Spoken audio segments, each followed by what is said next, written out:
हमारी राष्ट्रता, हमारे संस्कार, हमारा चरित्र यदि प्रारंभ होता है तो यहाँ से प्रारंभ होता है, विद्यालय से प्रारंभ होता है।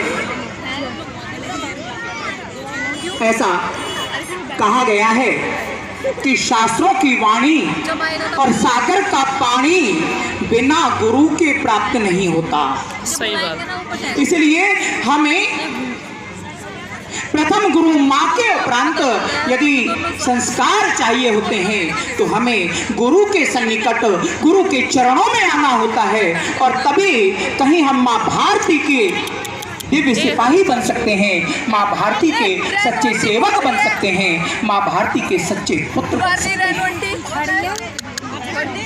अधिक समय न लेते हुए वर्तमान परिप्रेक्ष्य में हृदय उद्वेलित है, हृदय दुखी है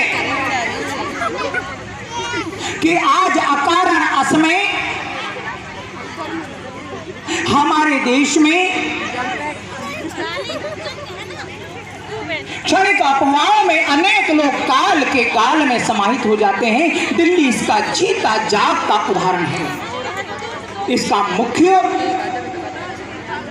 कारण मुझे लगता है कि कहीं ना कहीं हमारी राष्ट्रता में कमी है, और इसलिए मैं यहाँ प्रवचन देने नहीं आया हूँ, लेकिन ये निवेदन करने आया हूँ कि जो कार्य हमें करना चाहिए हम वह कार्य नहीं कर पा रहे हैं।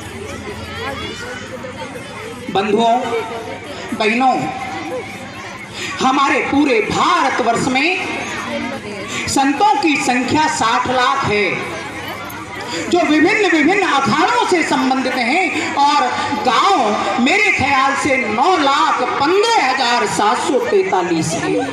यदि हम चाहें तो एक एक गांव को सही अर्थों में संस्कारित कर सकते हैं, लेकिन वह कार्य हम नहीं कर पा रहे हैं। हम तो अपने अखाड़ों की राजनीति में ऐसे फंस जाते हैं कि हम केवल समाज में विकृति फैलाने का कार्य कर रहे हैं, जो नहीं होना चाहिए।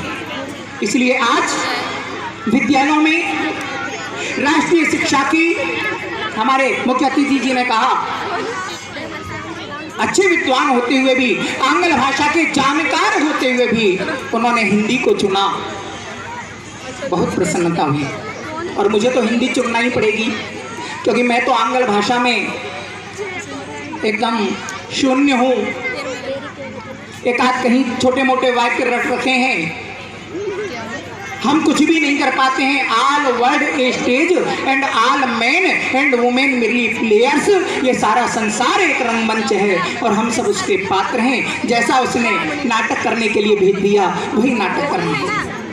तो मैं एक निवेदन कर रहा था कि शास्त्रों की वाणी और सागर का पानी बिना गुरु के प्राप्त नहीं होता। मलयालम भाषा में कहावत है कि वैणम वैणम सर्वत्र तरपि कुडुक्न अत्र। जितनी दूर देख रहे हैं पानी पानी दिखाई दे रहा है, समुद्र किनारे गए पानी पानी दिखाई दे रहा है, लेकिन उस जल की एक बूंद भी ग्रहण नहीं कर सकते, एक घूंट भी नहीं पी सकते, क्योंकि वह बहुत कड़वा होता है, वह बहुत खारा होता है। लेकिन उसी पानी को, समुद्र के उस जल को, निधि के उस वारी को जब बादल रूपी गुरु लेकर आते हैं तो वही सागर का पानी हमारे लिए अमृत हो जाता है। तो आज यदि हमें माँ भारती की सही अर्थों में सेवा करनी है, माँ भारती को सही अर्थों में सुजला सुफला बनाना है, हम यदि ये चाहें कि ये 10 प्रेरणा धारणी बनकर जन जन को समृद्धि दे और सरस्वती बनकर ज्ञान का प्रकाश फैलाकर अंधकार को दूर भगाए, तो इसके लिए हमें विद्यालयों में आना, विद्यालयों से संस्कार ग्रहण करना, बच्चों के लिए नहीं, मैं तो बड़ों से भी कहता हूँ कि कभी कभी वर्ष में ज़्यादा नहीं तो 10-12 बार हमें विद्यालयों में आना चाहिए। मुझ पर बड़ी कृपा है लोहारी की, यहाँ के विद्यालयों की, कि मुझे तो बराबर बुला ही लिया जाता है और वहाँ कुछ देने नहीं आता हूँ, बल्कि वहाँ से बहुत कुछ ग्रहण करने के लिए आता हूँ। एक छोटी सी बात कहकर अपनी बात समाप्त करना चाहूँगा, क्योंकि आज सांस्कृतिक और साहित्यिक कार्यों के दृश्यावलोकन का समय है, ये कुछ कहने सुनने का समय नहीं है। लेकिन मुझे एक छोटा सा उदाहरण याद आ रहा है। कि एक बार अरे यार सही मस्त जापान में अपनी सही है 5 वर्ष के छोटे से बच्चे को बुलाया गया लाइफ मस्त है मेरे को और उससे प्रश्न किया गया, आप किस धर्म के अनुयायी हैं, आगे से बच्चा आप किस धर्म को मानते हैं।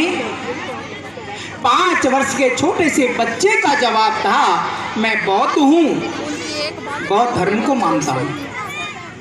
दूसरा प्रश्न किया गया, आपके भगवान कौन हैं, कहा मेरे भगवान बुद्ध हैं, मैं भगवान बुद्ध का सेवक हूँ। तीसरा और अंतिम प्रश्न किया गया कि यदि भगवान बुद्ध आपके देश पर, जापान पर यदि आक्रमण कर दें तो आप क्या करेंगे। और उस छोटे से बच्चे का जवाब था, मैं बुद्ध के टुकड़े टुकड़े करके फेंक दूंगा, चाहे वो मेरे भगवान ही क्यों ना हो, लेकिन जो मेरे देश पर, जो मेरे राष्ट्र पर प्रश्न चिन्ह लगाता हो उसको मैं कभी भी जीवित नहीं छोड़ सकता। तो मेरे बंधुओं बहनों, आज उस राष्ट्रता की आवश्यकता है। बड़ी पीड़ा होती है, ये राजनीतिक मंच नहीं, राजनीतिक विषय नहीं, लेकिन फिर भी पीड़ा होती है।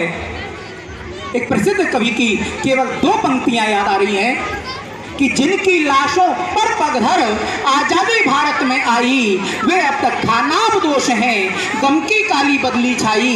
इसीलिए तो कहता हूँ आज़ादी अभी अधूरी है, कैसे उल्लास मना लूँ, दिल की मजबूरी है, दिल की मजबूरी है। जिस दिन हम सही अर्थों में राष्ट्रीयता से ओतप्रोत हो जाएंगे, उस दिन हमें सही आज़ादी मिलेगी। जय हिंद, जय भारत। मैं विद्यालय परिवार का हृदय से आभार व्यक्त करता हूँ कि आपने घर का जोगी जोगना, गांव का सिद्ध, यहाँ का एक छोटा सा पुजारी, और उसको आप इतना सम्मान देते हैं, यह मेरे लिए बहुत गर्व का विषय है।